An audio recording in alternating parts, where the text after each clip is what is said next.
Hi, I'm being forced to use a crappy camera on my laptop until I get a phone that doesn't run out of storage when I look at it wrong. Hello and welcome to the Mythology Chronicles. My name is Sam and today is going to be a quick video, I'll admit that much. We're going to be talking about Orpheus and Eurydice, which is also the basis of the musical Hadestown, which is what we're going to be comparing to today. Orpheus is the son of Apollo and the muse Calliope. Apollo gave Orpheus a lyre and taught him how to play to such perfection that even Apollo was surprised. Nothing could resist his music or melody, whether friend, enemy, or beast.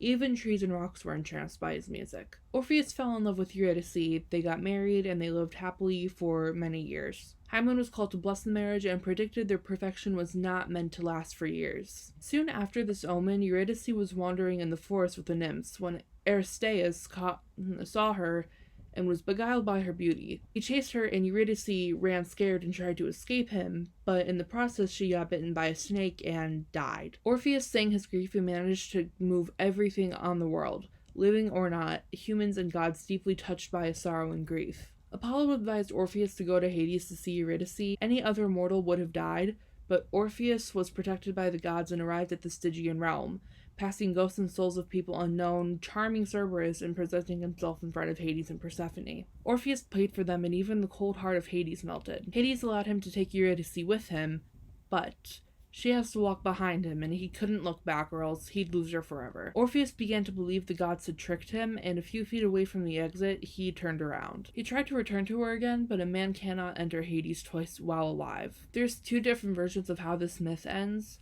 The first version says that Orpheus played a mourning song calling for death so he could be with Eurydice forever. This summoned beasts that tore him apart and he died. The second version of the myth says that Zeus struck him down so that Orpheus wouldn't reveal the secrets of the underworld. In any case, he died. And the Muses saved his head to sing forever, enchanting everyone.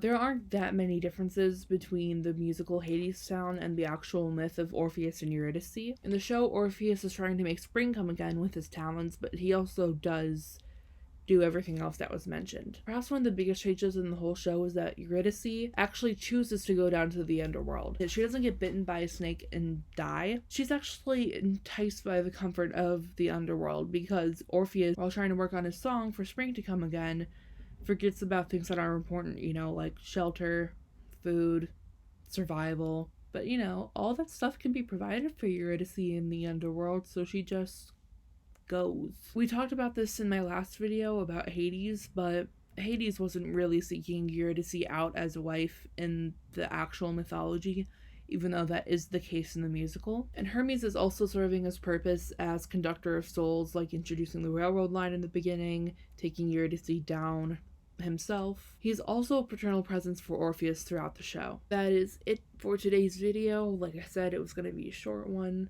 I didn't have a lot of time to prepare. A lot of things happened in the past couple weeks, okay? Down below are links to my main channel, my Instagram, and links to my podcast, Storytime with Sammy, as well as links to the channel's Instagram and Twitter, and also the podcast with all the members of Demonic Discussions called The Tea House.